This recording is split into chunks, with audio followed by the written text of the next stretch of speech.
You voted at the early voting center earlier today. Tell me about your experience and how long was your wait? I thought it was a very positive experience. It really is invigorating to be there with so many people who are participating in this election.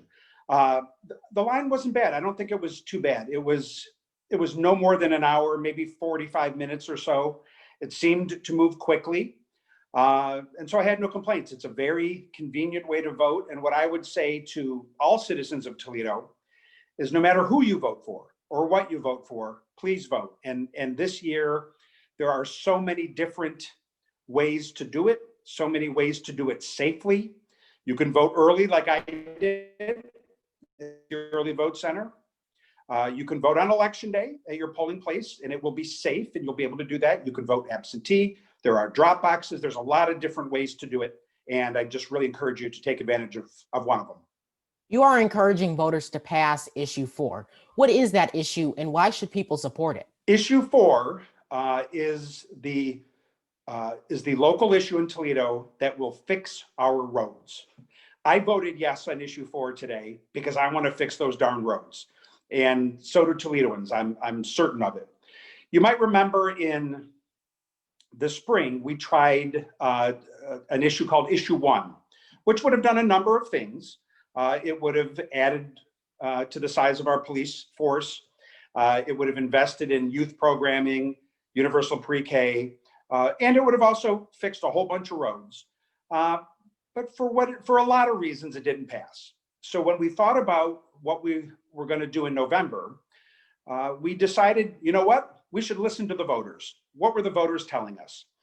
And the voters were telling us a couple things, I think, pretty clearly. One, they didn't like how everything was sort of jammed together in one issue. So in other words, people may have liked fixing the roads, but they weren't so sure about some of the other programs. And so they wished they had a choice. Secondly, I think they were concerned about the size of the request. And thirdly, while I continue to believe that we need and citizens want more police and more programming for youth, and yes, pre-K, they don't want any of those things as badly as they want to fix the roads. So we listened and we put 2 issues on the ballot this November. Issue 3, which is not a new tax, that's simply a renewal of the 0.75% that we've had much longer than you've been alive, since the early 80s. This is police and fire. It's a renewal, and it's just, we need it. But we listened and we separated out the additional request. And so Issue 4, the additional request, is smaller. It's half the size of what we proposed in the spring. And every penny of it goes to roads. Roads, and nothing but roads. Specifically, it's going to fix about 5 times the amount of roads that we currently resurface in Toledo. And we're going to do it in a way that is only half the burden that we were asking the taxpayers in the spring. So I think when you put those factors together, I believe Issue 4 will pass. Can you tell them that this is just for roads and that the money that comes from it isn't going to go anywhere else? Absolutely, I can say that. But if you don't take my word for it, you can read the ballot language. It is very specific. This money can only be spent on roads. It can't be spent on anything else. There is a separate budget account that we have created where all these funds will go. And as you will read when you vote, this money goes to roads. It goes into a special account only for roads. And it even says in the ballot language, the money cannot be transferred out of this account to do anything else. I understand that there is distrust and maybe cynicism sometimes between the citizens and their government. And they believe that they've been lied to in the past and misled in the past. I understand that. But this could not be more clear. It's crystal clear. It's written in the ballot language. This money can only go to roads, and it is legally not allowed to be transferred to anything else. $18.9 million a year, every year. This is going to do about 5 times the amount of road repair than we typically do. I think it's a responsible plan that allows us to meet our basic needs. Issue 3, not a new tax, police and fire. And then the additional request, issue 4, it's a smaller amount. So people who are watching their pocketbooks are being respected, and every penny of it goes to fix roads. One may say we're in the middle of a pandemic, and why should I spend more money if I maybe don't have a job right now? What is your message to that voter who may be concerned that they're not going to be able to pass this even though they want to pass it? Well, that's a fair concern, and ultimately that's what elections are all about. I think what I would say to that voter is that we did listen. We have heard your concerns, which is why the request is half as large as what we proposed in the spring. What we proposed in the spring would have taken twice as much out of the pocket of taxpayers. So when I say that we listened, we listened. We separated out the issues. Issue 3, not a new tax, police and fire won't cost a penny more. But the additional services that we're looking for, in this case roads, is a separate issue. So you can vote yes to renew issue 3 for police and fire, not pay a new tax, and still maybe be in a better position to decide whether you want the services of issue 4, in this case, road repair. And half the amount. We are in different times now. We are in a recession now. And so we cut the size of the request in half. I think that is what I would say to a voter who is interested in making sure that the dollars and cents add up. What other local issues are you encouraging voters to support on November 3rd? Well, in Toledo, there only are 2 other issues besides issue 3 and issue 4. There's issue 18, which is a renewal for children's services. Obviously, I'm encouraging a yes vote on issue 18. And then there's issue 17 for the metro parks. And I am absolutely encouraging a yes vote on issue 17. That proposal has the potential to totally reinvent and reimagine Toledo in a way that will be transformative. And our metro park system is award-winning. It really is one of the best in the entire country. They've always been good with taxpayer money, and they have a plan to entirely reimagine the riverfront in a way that is going to provide a return on investment. And I think now more than ever, we need to support the metro parks. So for a Toledoan, you're going to see 4 issues on the ballot when you go and vote.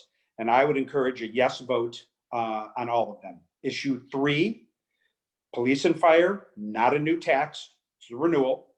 Issue 4, a smaller increase than we talked about in the spring, 100% to fix roads, can't be anything but fixing roads. Issue 17 for the metro parks, it would be huge for this community and really put us on the map nationally. And issue 18, also not a new tax, a renewal for the good work that the individuals at Children's Service do. So I would encourage a yes vote on all 4 of those issues. The Lucas County Board of Elections recently had a second absentee ballot drop box installed. What are the benefits of it? And I do want to add, I spoke with Lucas County Commissioner P. Gerken, and he said that he is in favor of the idea to have another ballot drop box, but it's too small. How do you respond to the concerns about it, but what could be the benefits of it?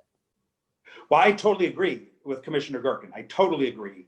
And I disagree with the Secretary of State, who has limited the number and the size of drop boxes that we have in this community. There is no argument against drop boxes. I can't even formulate in my mind what the argument is against them. They are convenient. They are democratic in all senses of the word. And especially during an election where people are, worried about the pandemic, especially in an election when, we have folks at the highest levels of government who have sowed seeds of distrust about the post office and the speed with which citizens get their mail. Especially in that environment, we should be providing more ways for people to vote, and more and larger drop boxes are just a no-brainer to me. So I totally agree with Commissioner Gerken and totally disagree with the Secretary of State. What's your message to voters that don't want to sacrifice their health and well-being just to cast their ballot? There are a number of different ways to vote and they're all safe and healthy. Voting early today, like I did, there was social distancing, there were screens and masks and hand sanitizers. I wasn't even allowed to touch the screen. They gave you a stylus, which you throw away when you're done. It's going to be very similar at the polls on election day. But I would say, over an abundance of caution, you should vote absentee. You never have to leave your house, and those votes count, and it's safe. And I know it's safe because that's how President Trump votes. So you can vote and have your voice heard from the comfort of your own home without ever having to leave, and what could be safer than that? Transitioning to the COVID-19 pandemic, as the weather gets colder, families will be stuck inside. What do you want them to know about COVID-19, and what can Toledoans do to protect their neighbors? They should do common sense things like wear masks, practice social distancing, wash hands, and basic things like that. It's really not rocket science. It really isn't. The areas where people wear masks are areas where the spike hasn't been as large. And in some rural areas in Ohio where mask wearing is somehow become a political issue, the numbers are going the wrong direction. It's pretty simple. And look, I know we're all getting tired of it. I got something in my eye. I know we're getting tired of the pandemic and the restrictions, but we just need to stick with it. And something as simple and as common sense as wearing a mask makes a big difference. Have you been in contact with Governor DeWine? And if so, what has he told you about the coronavirus spread in Toledo, Lucas County? I have. I talk to Governor DeWine probably 3 times a week, and he is very, very concerned about the numbers he's seeing. You know, I want to say that there are 57 of the 88 counties that are going the wrong direction. What he is seeing, especially in rural areas, is a refusal to wear masks. It's pretty simple. And look, I know we're all tired. You know, we're cooped up. We're ready for this to be over. But we just have to stay vigilant. And there's only one way to get through this, and that is to follow the basic recommendations of the CDC and the other health professionals out there. So the governor's very concerned because the numbers are moving the wrong way in Ohio. And I give the governor credit. He's really been a leader on this, but to some extent, you know, the citizens have to follow. You can be a great leader, but the citizens have to follow. We just need to wear masks. The city's economic growth has been hindered by the pandemic, but luckily for local businesses, the city created a micro grant. How do you think that grant will benefit the city in the long term? People ask all the time what the city's largest employer is. The city's biggest business is small business. When you add up all the small businesses, that is the engine that supports our economy. So everything we do to boost smaller business is crucial. And so we did set up a micro enterprise loan program with some of the CARES Act funding we received. And even though we're only talking about a couple $1,000 grants here and there, if that helps keep a small business's doors open, well, then it's worth it. And one of the reasons we put the focus there is because we believe micro businesses are more likely to be located in neighborhoods. And we want neighborhoods to be as strong as possible as we get through this difficult time. Finally, during this pandemic, in what ways do you think you have grown as a leader? That's a good question. I think I'd have to think about that. I'm not sure how I would answer that other than to say I think I have learned that consistency is important. I think people are very forgiving and understanding. People know what we're going through. Everyone knows what's going on in the country. And they don't expect you to have all the answers. But I just think they want consistency and fairness and empathy. And I've tried to show those things myself personally as we've gone through this. I just think the most important thing about leadership, in my judgment, is communication. And so we've tried to communicate. I never turned on an interview, as you know. Our newsletter, our Wednesdays with Wade series, we are always communicating what we're trying to do. And I've said all along, not everything we're going to do is going to work.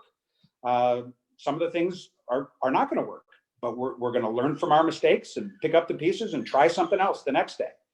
And I think that's what citizens want. They just want to know what's going on. They want to know from a communication standpoint what's going on. And they want to know that you are being fair and consistent. And I think that's what I've tried to demonstrate, and I think probably learned from during this most unusual of years. Toledo Mayor Wade Kapszukiewicz, thank you for your time. Thank you very much.